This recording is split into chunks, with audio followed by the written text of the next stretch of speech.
मुझे छुए। अपने हाथों को उठाकर खुदाबंद से बात करो और कहो परमेश्वर से, परमेश्वर तेरी स्पिरिट आज मुझे टच,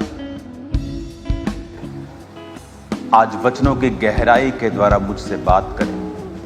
तेरा पवित्र आत्मा मुझे छुए और बड़े कार्य मेरी जिंदगी में हो। सर्वशक्तिमान परमेश्वर, आज तेरी ग्रेस को मैं तेरी प्रेजेंस से लेके जाऊं और सब तमाम अंधकार की योजनाएं मेरी जिंदगी, मेरे परिवार और मेरे फाइनेंस से वो खत्म हो जाएं। राइट नाउ परमेश्वर का आत्मा आपके सीड के ऊपर जो आज आप बो रहे हैं, परमेश्वर का आत्मा उसको छू रहा है। अपने बीजों को हाथ में रखें और बाद में जब आप उसे डालेंगे, मैं पहले उस पर प्रार्थना करना चाहता हूं। मेरे पिता, जिस तरह पौलुस ने कहा कि तुम्हारी हर घटी महिमा सहित मसीह यीशु में पूरी होगी, जितने लोगों ने अपने हाथों में सीड उठाया खुदावन, जो टाइदर्स है, टाइथ के साथ आए हैं, तेरा वचन कहता है कि टाइथ बोने वाले के जीवन में कभी घटी ना होगी। तो फिजूल खर्चियों को उनकी जिंदगी से डांटेगा, उनके प्रोजेक्ट प्री मैच्योर खत्म ना होंगे, उनके फल कच्चे ना झड़ेंगे। तूने कहा है कि मैं आशीषों के डैम गेट को खोलकर आशीष को बरसाऊंगा। मेरे पिता, जितने आज टाइथर्स यहाँ मौजूद है, जो टाइथ देने वाले हैं, तेरा आत्मा उन्हें छुए और ब्लेस करे। तेरा आत्मा उस टाइथ के द्वारा उनकी जिंदगी में बड़े अजीब और चंभे कार्य करे। और मेरे पिता, जो ऑफरिंग्स के साथ आए हैं, भेंटों के साथ आए हैं, मन्नतों के बीज के साथ आए हैं, चर्च, परमेश्वर के वचन में ताकत है, उसके वचन में पावर है। बहुत से लोग ये नहीं जानते कि मन्नतों का बीज जब आप बोते हैं, आप एक मन्नत मानते हैं कि परमेश्वर मेरा ये कार्य कर, या मेरा ये कार्य कर, मैं अपनी 1 मंथ की सैलरी तुझे दूंगा, या मैं ये दूंगा या वो, ये एक मन्नत का बीज होता है। जो मन्नत बोने वाले, मन्नत मांगने वाले जो लोग हैं, ये एक सीक्रेट है कि जो मन्नत के साथ प्रार्थनाएं करते हैं, उनकी प्रार्थनाएं ज़्यादा असर लेके आती हैं। जिस तरह हन्ना ने मन्नत को मांगा कि अगर तू मुझे पुत्र दे तो मैं वो पुत्र तेरी महिमा के लिए तेरे भवन में चढ़ा दूंगी। आज मैं स्पेशल प्रार्थना करना चाहता हूँ मेरे पिता, जो मन्नत के बीज आज तेरे भवन में आए हैं, तेरा आत्मा उनको छुए और ब्लेस करे। और तू मन्नतों का आदर करने वाला परमेश्वर है, तू इनका आदर कर। जिस तरह याकूब ने मन्नत मांगी थी कि अगर मेरे परमेश्वर तू मुझे इस जगह पर वापस लेके आए तो मैं अपने जीवन का दशमांश तुम्हें दिया करूंगा।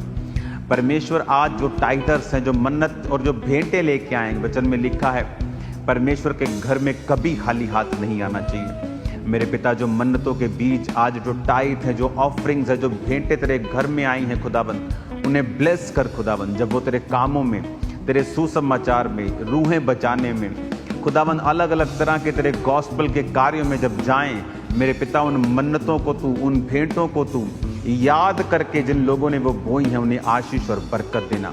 जिस तरह कुरनेलियस की प्रार्थनाएं और दान याद किए गए थे, आज परमेश्वर का आत्मा आपकी प्रार्थना और दानों को याद करके आपको वो आशीषित करे। मैं आपको जीवित खुदाबंद के जीवित नाम में आशीषित घोषित करता हूँ। आज आपकी लाई हुई भेंटें, ऑफरिंग, स्पेशल बीज परमेश्वर के घर में कबूल किए जाते हैं और परमेश्वर की ओर से आशीषें आपकी जिंदगियों के ऊपर रिलीज की जाती हैं।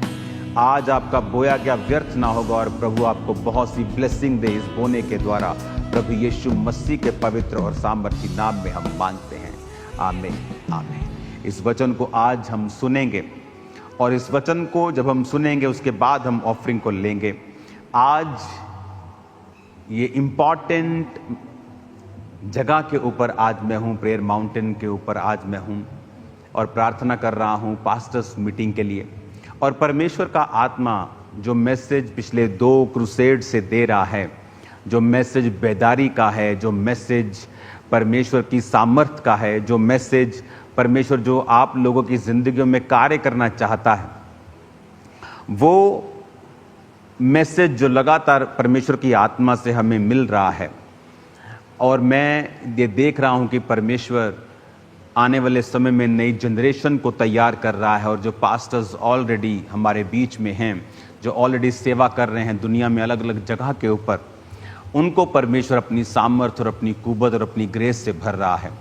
और मैं आप देखो, आप नोटिस करेंगे शैतान के जो अटैक्स हैं, जो शैतान के जो योजनाएं हैं क्रिश्चियंस के लिए, क्रिश्चियंस मिशनरीज के लिए, लोगों के लिए, चर्चिस के लिए। आप अलग अलग न्यूज़ रोज सुनते हैं। आपको लगता है कि परमेश्वर इसको जानता नहीं, क्या आपको लगता है कि ये सब कुछ शैतान कर रहा है और परमेश्वर का इस पे कोई कंट्रोल नहीं है? वचन कहता है कि मिस्र के समय में जब इजराइलियों पर जुल्म किया गया, जितना जितना उन्हें दुख देते गए उतना उतना वो बढ़ते और सामर्थी होते चले गए।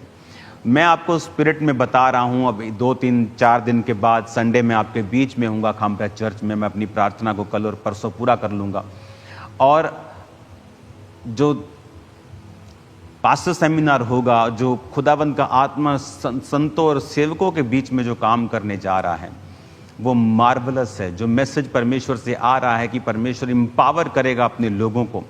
और याद रखना, जो परसिक्यूशंस, जो सताव आप लोग सह रहे हैं, जो अलग अलग स्टेट्स में लोग सह रहे हैं, आप एक बड़ी बेदारी और बड़े परमेश्वर के काम को देखने वाले हैं। एक बड़ा परमेश्वर का हाथ आप देखने वाले हैं। आपको घबराने की ज़रूरत नहीं है, आपको आनंदित रहने की ज़रूरत है, क्योंकि शैतान जो है तिल मिलाया हुआ, घबराया हुआ, उसे दिख रहा है कि जो उसका राज्य था वो उसके हाथों से निकलता जा रहा है। और परमेश्वर का राज्य, जो किसी धर्म को स्थापित करने नहीं, जो धर्म परिवर्तन करने नहीं, जो जीवन परिवर्तन करने आया, जो आत्मिक राज्य परमेश्वर स्थापित करने आया, शैतान को दिख रहा है कि वो राज्य स्थापित हो रहा है। आज जो लोग सेवा में हैं, जो लोग पास्टर्स हैं, जो लोग परमेश्वर का कार्य करते हैं, परमेश्वर का आत्मा आपसे बात कर रहा है। आज इस पवित्र हुजूरी में, इस अनॉइंटेड प्लेस से आज मैं आपको वेरी इंपॉर्टेंट मैसेज देकर और फिर मैं आपके लिए प्रार्थना करने वाला हूं।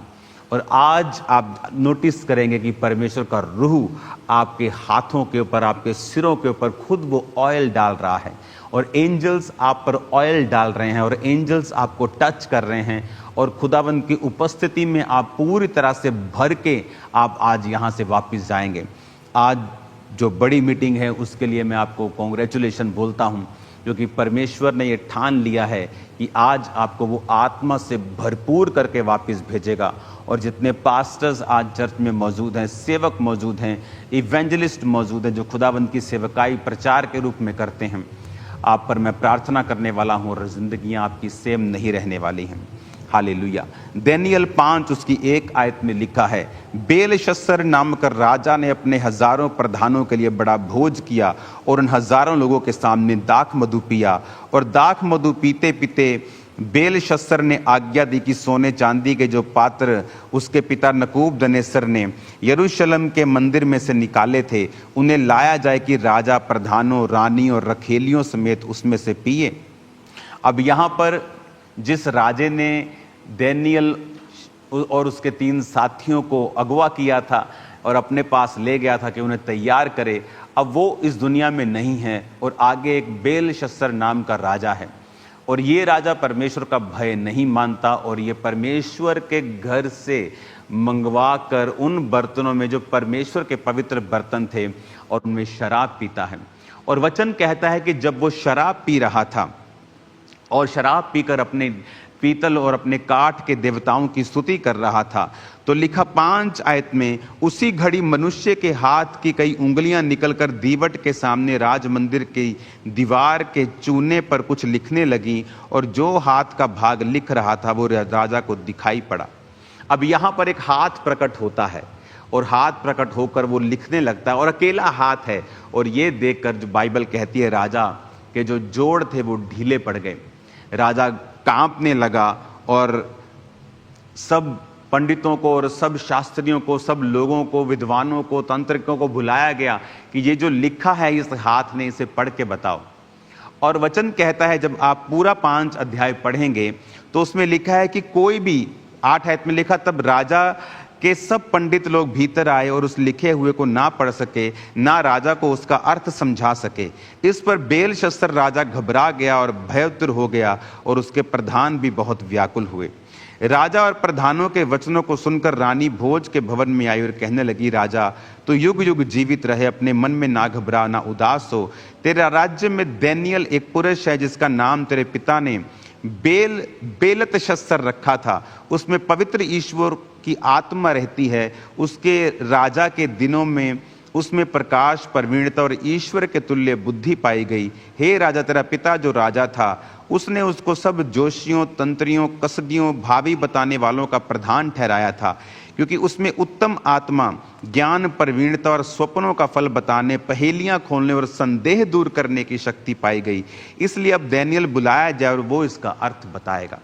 अब यहां पर उसने कहा कि दानिय्येल को बुला, जैसे तेरे पिता ने बेलतशस्सर जिसका नाम रखा था और सब तांत्रिकों और सब पंडितों के ऊपर उसको प्रधान बनाया था, उसके अंदर एक उत्तम आत्मा, ईश्वरीय को तुल्य बुद्धि उसमें रहती है, और वो जो भी तू बोलेगा और जो भी तू पूछेगा वो बता सकता है। उसमें पहेलियां बूझने की शक्ति है और उसमें संदेह दूर करने की शक्ति है, तो तू उसको बुला।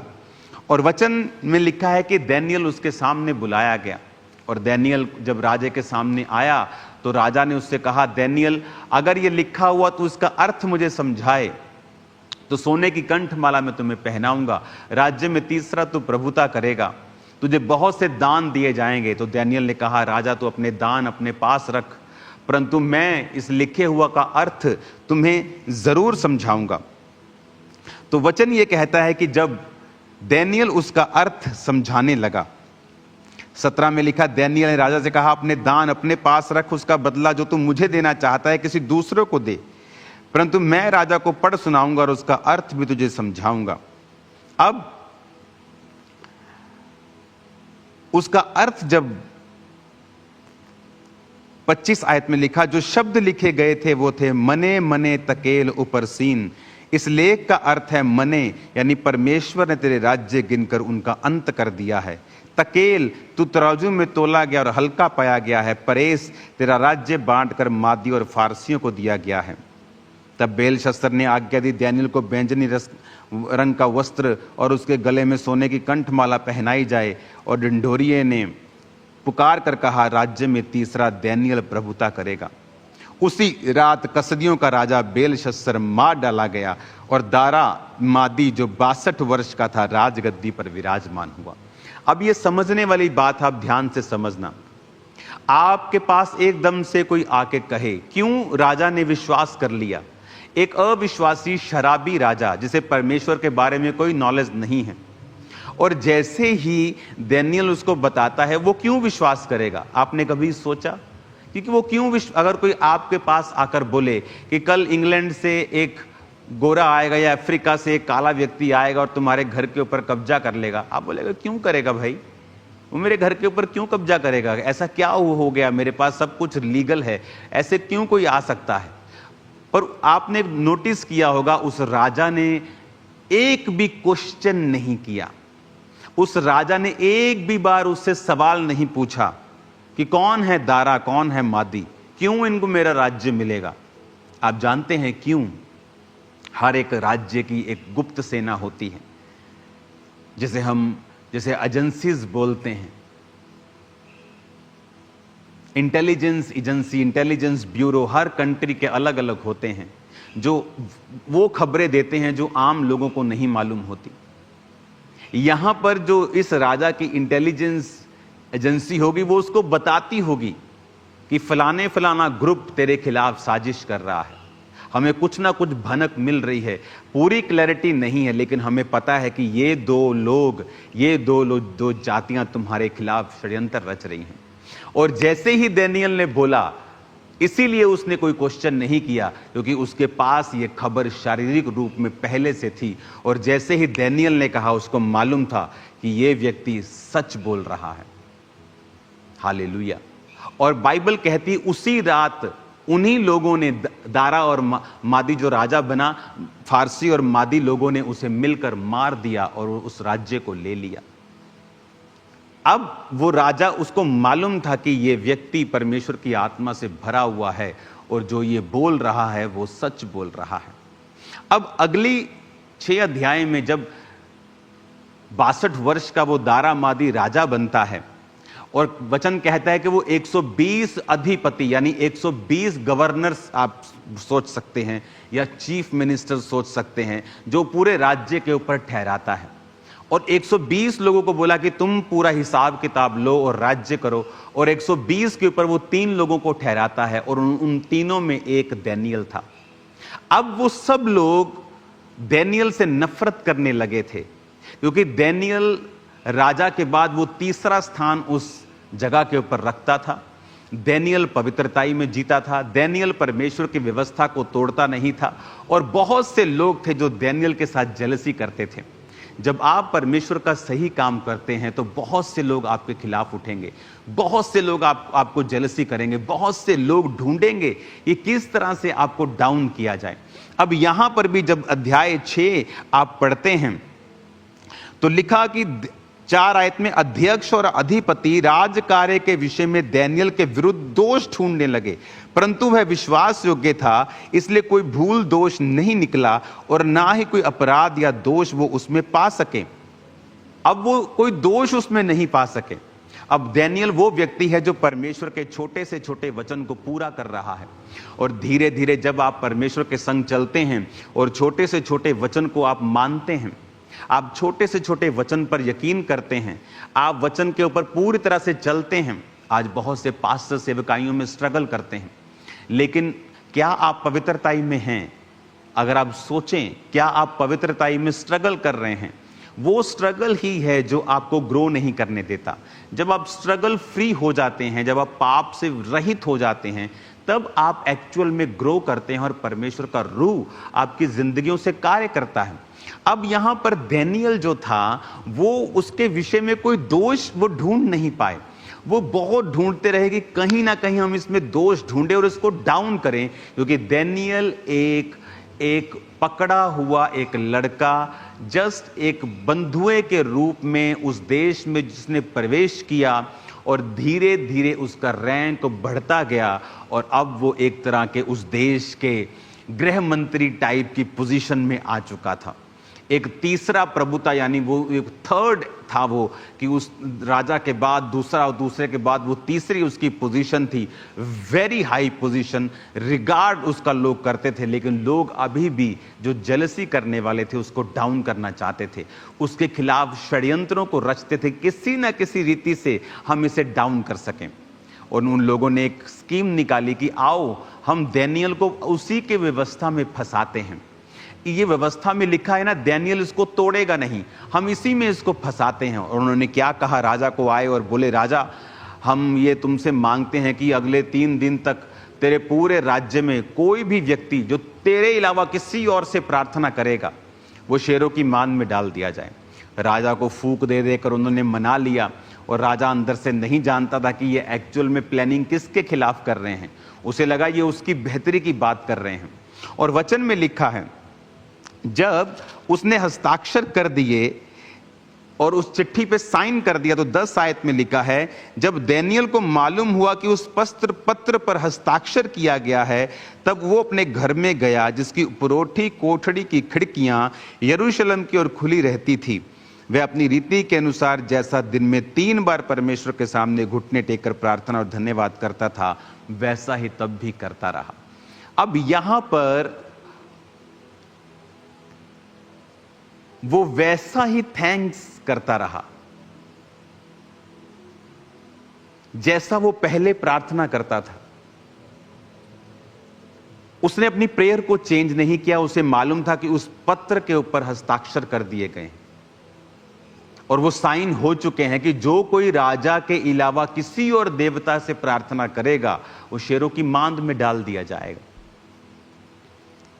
अब डैनियल फिर उसी परीक्षा में दोबारा फंस गया, जिस परीक्षा में वो अपने बचपन में फंसा था कि या तो मुझे वर्ड देखना है और अपनी जान से हाथ धोना है, या तो मुझे परमेश्वर के वचन को पूरा करना है, और या उसके सामने, शैतान के सामने सरेंडर कर देना है।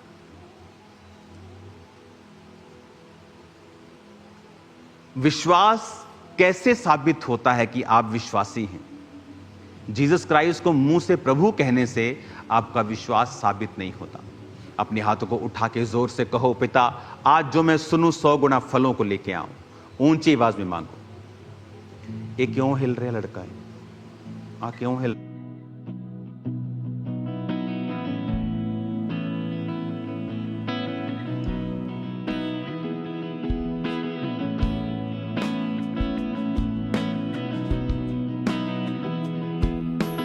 अब यहां पर दानियल के सामने फिर वही सिचुएशन है।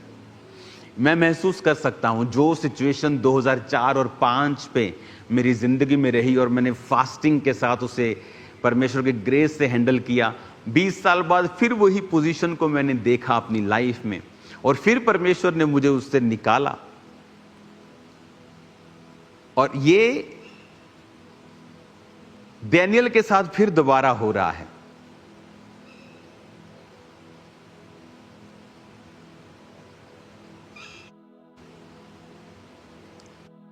दानियल के साथ हो रहा है कि वो सेम पोजीशन में फिर फंस गया है कि अब वही स्टैंड उसे फिर से लेना है कि क्या मैं मौत को चुनूं या वर्ड को पूरा करूं। बात यह नहीं है कि वो कमरा बंद करके प्रार्थना कर सकता है, लेकिन यह डिक्लेरेशन थी कि अगर मैं अपने यहोवा से प्रार्थना नहीं कर रहा हूं तो इसका मतलब मैं किसी और से प्रार्थना कर रहा हूं। तो परमेश्वर ने कहा अगर तुम पब्लिकली मेरा डिक्लेरेशन नहीं कर सकते हो तो मैं भी पब्लिकली तुम्हें एक्सेप्ट नहीं कर सकता हूं। अगर पब्लिकली तुम मुझसे शर्म खाओगे तो मुझे भी शर्म आएगी। जीसस ने कहा मुझे भी शर्म आएगी तुम्हें अपना कहने से स्वर्गदूतों के सामने। जब तू बोलेगा प्रभु प्रभु तो मुझे भी शर्म आएगी कि मुझे अंदर से शर्म लगेगी कि मैं तुम्हें अपना कैसे कहूं। अब यहां पर दानियल फैसला करता है कि मैं वही करूंगा जो बाइबल कहती है। जिस विश्वास के कारण आप अपने मसीह के पहले दिनों में छुड़ाए गए, जब फिर से आप पर मुसीबत आई क्या आप फिर नहीं छुड़ाए जाएंगे? क्या अगर फिर से आप वही विश्वास को अपनी जिंदगी में लागू करेंगे और उसी वचन के ऊपर चलेंगे जिस वचन ने आपको पहले छुड़ाया है, तो क्या आप आजाद नहीं होंगे? अब यहां पर दानियल फिर उसी पोजीशन में फंस गया है कि क्या मैं परमेश्वर के वचन को मानूं। मैं आपको बता देता हूं, लाखों लोग फेल होते हैं, परमेश्वर के वचन को डेली पूरा नहीं कर पाते। इसीलिए क्रिश्चियनिटी में आप बहुत कम लोग हैं जो टू ग्रेट अचीव करते हैं। बात यह नहीं कि वो उस तरह से चुने गए थे, ये गलत है। हम सब चुने गए हैं। कॉलिंग किसी की प्रेरित की है, किसी की पास्टर की है, किसी बिजनेसमैन के साथ में वो प्रीच कर रहा है, लेकिन एक ग्रेटनेस की जो डीएनए है वो हमारी लाइफ में है। लेकिन बहुत कम लोग हैं जो इसे अचीव कर पाते हैं, उस ग्रेटनेस को अपनी लाइफ में कंप्लीट पूरा होता हुआ देख पाते हैं। रीजन ये है कि वर्ड के ऊपर स्टैंड लेना इस दुनिया में कुछ भी इत्तेफाक से नहीं होता है।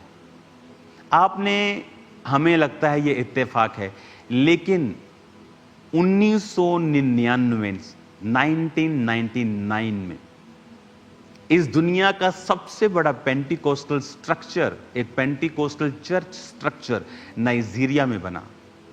और उस नाइजीरिया में जो आज भी दुनिया के सबसे बड़े गरीब देशों में एक गरीब देश है। अगर आज आप नाइजीरिया में चले जाएं और जब आप मेन रोड पे वहां पे जाएंगे, आपको ऐसा लगेगा कि आप 1950 में आ गए हैं, 1930 में आ गए हैं। जब भारत में 1930 में आप पुरानी देखते हो ना वीडियोस, जब आप रोड है और इधर उधर बस जंगल ही जंगल है और छोटे छोटे टूटे फूटे दुकानें हैं, वो कोई इंफ्रास्ट्रक्चर नहीं है। आज तो चमक दमक है इंडिया में।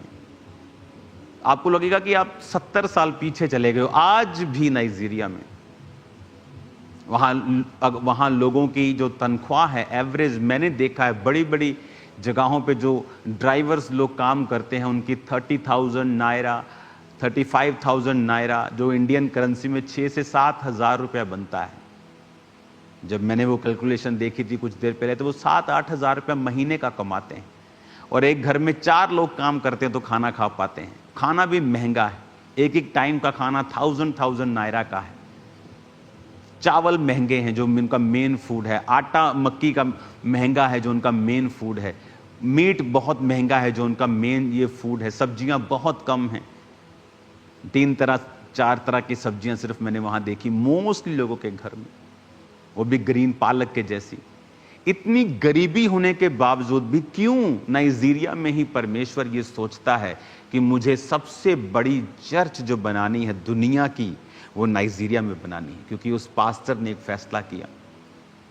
जब उसके पास 3500 नायरा होते थे, आज के 700 रुपए, आज से 40, 50, 60 साल पहले, तो उसने फैसला किया था कि मैं अपने टाइथ को बोऊंगा और जो कुछ मेरी सेवकाई में आएगा मैं इसे बोऊंगा। इसका टाइथ मैं अपने पास कभी नहीं रखूंगा। एक बार उसके स्पिरिचुअल फादर ने उसको बुलाकर उसके सामने पैसों का ढेर लगाया और कहा, ले जा और काम कर परमेश्वर के। उसने कहा, नहीं, मुझे पैसा नहीं चाहिए, मुझे ये बताएं कि ये आता कैसे है। तो उसने कहा, टाइथ कभी मत भूलना, तंग हो, कुछ भी हो, खाना 2 टाइम के बजाय 1 का कर देना, लेकिन प्रभु का वचन कभी ना तोड़ना। और उसने टाइथ देना शुरू किया। आज दुनिया का सबसे बड़ा स्टेडियम उसी नाइजीरिया में वही पास्टर बना रहा है। वो जल्दी बन के रेडी हो जाएगा। इमेजिन करो, आज भी, क्योंकि वो रूल सेम है, जो वर्ड सेम है, और अगर हम उसे फॉलो करेंगे तो रिजल्ट भी सेम है। और यहां पर जब दानियेल प्रार्थना करता है और उसके विषय में चुगली खाकर राजा को बताया जाता है कि वो तो तेरी बात को नहीं सुना। अब बाइबल कहती है राजा उदास हो गया और शाम तक उसे बचाने के प्रयत्न करता रहा। अपने वकीलों को बुलाया, अपने मंत्रियों को बुलाया और पूछा, क्या किसी तरह से हम उसे बचा सकते हैं? कोई क्या कानून कोई ऐसा है कि मेरे हस्ताक्षर किए हुए पत्र पे की भी रोक लग सकती है, या कुछ ऐसा कोई कुंडी डाल दो बीच में कि ये बच जाए। और उनके पास एक भी योजना नहीं थी कि राजा, जब तेरा हस्ताक्षर हो गया और तेरी अंगूठी की छाप हो गई, उसके बाद तो उस आज्ञा को खुद भी बदल नहीं सकता है। ये जुबान बदलने वाली बात होगी, तेरी जुबान पे आ जाएगी, तेरी इंटेग्रिटी पे आ जाएगी। और बाइबल कहती वो उदास हो गया और रात पूरी उदास रहा। उसने कुछ नहीं खाया, कोई सुख विलास की वस्तु नहीं उसने भोगी, और दानियेल शेरों की मांद में डाल दिया गया। तड़के होते ही राजा भागा और दुखी भरी वाणी से चिल्लाकर उसने कहा कि क्या तेरा परमेश्वर, 20 में लिखा, तब राजा गढ़े के निकट आया और शोक भरी वाणी से चिल्लाने लगा। दानियेल से कहा, दानियेल, तेरे हे जीवते परमेश्वर के दास, क्या तेरा परमेश्वर जिसकी तू नित्य उपासना करता है तुझे सिंहों से बचा सका है? दानियेल ने राजा से कहा, हे राजा, तू युगानुयुग जीवित रहे। परमेश्वर ने अपना दूत भेजकर शेरों के मुंह को ऐसा बंद कर दिया कि उन्होंने कुछ भी हानि नहीं की। इसका कारण यह है कि मैं परमेश्वर के सामने निर्दोष पाया गया, और हे राजा, तेरे सम्मुख भी मैंने कोई भूल नहीं की। जितनी ताकत है खुदाबंद के नाम की तारीफ करो, जितनी ताकत आपके हाथों में। Hallelujah, hallelujah. कहता, मैं परमेश्वर के सामने निर्दोष पाया गया हूं। बिग स्टेटमेंट कि क्या आप परमेश्वर के सामने निर्दोष हैं? क्या आपकी जिंदगी ऐसी है कि आप परमेश्वर के सामने पवित्रताई में हैं, प्रार्थना में हैं, निर्दोष हैं? राजा दुखी था और राजा ने जब उसे बाहर निकाला, उसे खुशी हुई, और उसके बाद जिन्होंने चुगली खाई थी वो अपने परिवारों, बच्चों समेत उस शेरों की मांद में डाल दिए गए। और वो भी डाले ही थे, शेरों ने उसे पकड़कर हड्डियों समेत फाड़ दिया और मार दिया और खा लिया। इसलिए वचन कहता है कि जो तुम्हारे खिलाफ गड्ढे खोद रहे हैं वो अपने गड्ढों में खुद गिरने वाले हैं। समय आएगा, अगर तुम परमेश्वर के साथ निर्दोष हो और सही रीति के साथ चल रहे हो, तो उचित समय पर परमेश्वर अपना हाथ तुम्हारे जीवन के ऊपर फिर दिखाएगा और फिर इन लोगों को, इन मक्कारों को प्रूफ करेगा कि परमेश्वर तुम्हारे संग है। परमेश्वर ने कहा, इन कुत्तों से चौकस रहो, इन काट कूट करने वालों से चौकस रहो। ये काट कूट करने वाले कुत्ते हैं जो फाड़ डालना चाहते हैं। किनको कह रहा है? उन्हीं लोगों को जो तुम्हारे ही बीच में होते हैं और तुम्हें डाउन करना चाहते हैं। लेकिन परमेश्वर ने कहा, ये व्यभिचारी, ये काट कूट करने वाले, ये तुम्हारा कुछ भी बिगाड़ नहीं पाएंगे। ये तुम्हारे खिलाफ लाख मक्कारियां करे, तुम्हारे खिलाफ योजनाएं बनाएं, तुम्हारे खिलाफ प्लानिंग्स करें, लेकिन समय आने पर उनकी प्लानिंग्स को परमेश्वर ध्वस्त कर देगा और तुम्हें फिर से ऊंचा करके ऊंचाई पर खड़ा करेगा। क्या तुम परमेश्वर के सामने निर्दोष हो? क्या तुम परमेश्वर के सामने उसके वचन को फॉलो करते हो? क्या तुम आज भी परमेश्वर के वचन से प्यार करते हो या नहीं? इमेजिन करो, वो राजा उदास था, वो नहीं चाहता था डैनियल जाए, क्योंकि उसको मालूम था कि डैनियल के उन्हीं प्रोफेटिक वर्ड्स के कारण आज वो राजगद्दी के ऊपर बैठा हुआ है। डैनियल के जो वचन होते हैं वो सच्चे होते हैं। इसकी भविष्यवाणियां इंटरनेट से देखी, फेसबुक या भविष्यवाणियां नहीं होती। ये सचमुच परमेश्वर से सुनता है और उसने बोला था कि तेरा राज्य फारसी और मादियों को दे दिया जाएगा, और मादियों में से ही एक राजा दारा मादी उस देश का फिर राजा बना। इसलिए वो उदास था और नहीं चाहता था कि डैनियल उस शेरों की मांद में जाए। और डैनियल कैसे बचा? वो वही करता रहा विश्वास के साथ जो वो पहले करता था। वो वर्ड को फॉलो करता रहा, वर्ड ऑफ गॉड को वो फॉलो करता रहा। परमेश्वर पक्षपात नहीं करता। आप पास्टर हैं, आप बिलीवर हैं, अगर आप वर्ड को फॉलो करेंगे परमेश्वर आपको बरकत देगा। अगर आपकी लाइफ पवित्रताई, प्रार्थना, उपवास वाली जिंदगी है वो आपको बढ़ाएगा। अगर आपकी बोने वाली जिंदगी है वो फाइनेंशियली आपको प्रॉस्पर करेगा और रास्तों को ओपन करेगा, और आप वो कर सकेंगे जो दूसरे नहीं कर पाए हैं।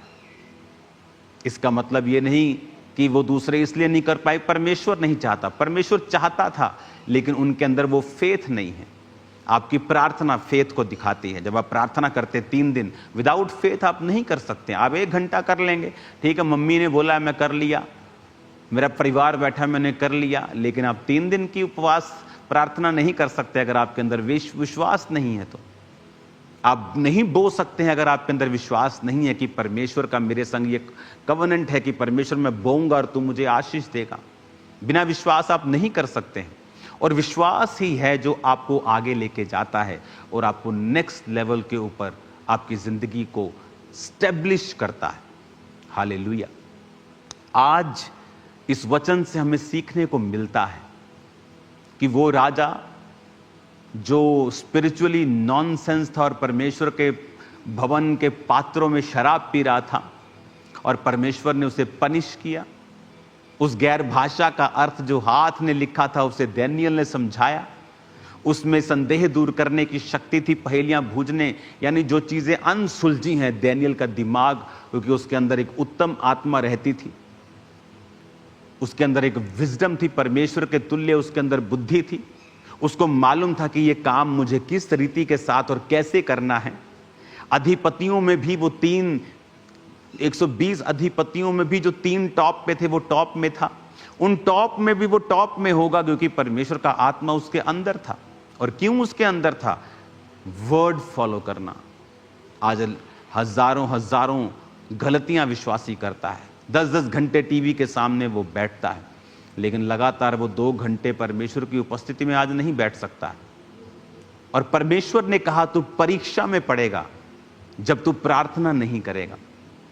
लेकिन हम जब प्रार्थना नहीं करते हैं और परीक्षा में पड़ते हैं, हम दूसरों की गलतियां निकालते हैं, क्योंकि हम नहीं जानते कि हमारी लाइफ प्रेयरलेस है, वर्डलेस है, फेथलेस है।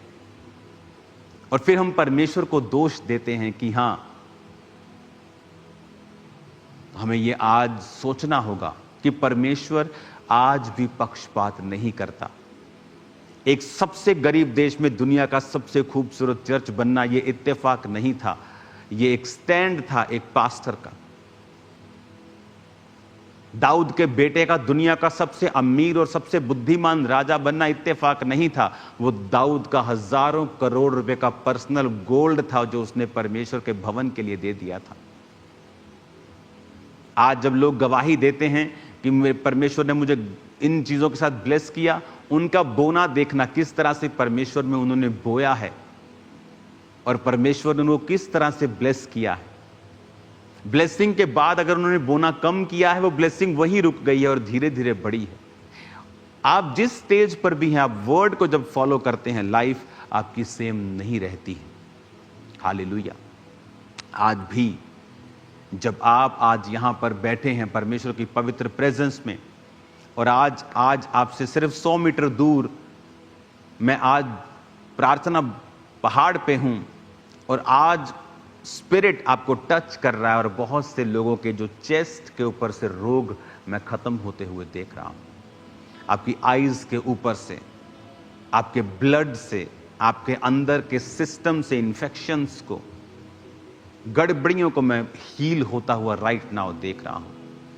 इस प्रार्थना पहाड़ की फायर आज जो यहां मैं महसूस कर रहा हूं, और मैं वो फायर को आपके जीवन के ऊपर जाता हुआ देख रहा हूं। हर एक दुष्ट आत्मा जो आपकी लाइफ में खुदा की ओर से नहीं, वो आपकी लाइफ को छोड़ के अभी जा रही है यीशु मसीह के सामर्थी नाम में, और आप बड़े कार्यों को परमेश्वर के होता हुआ देखेंगे। अब मैं ये चाहता हूं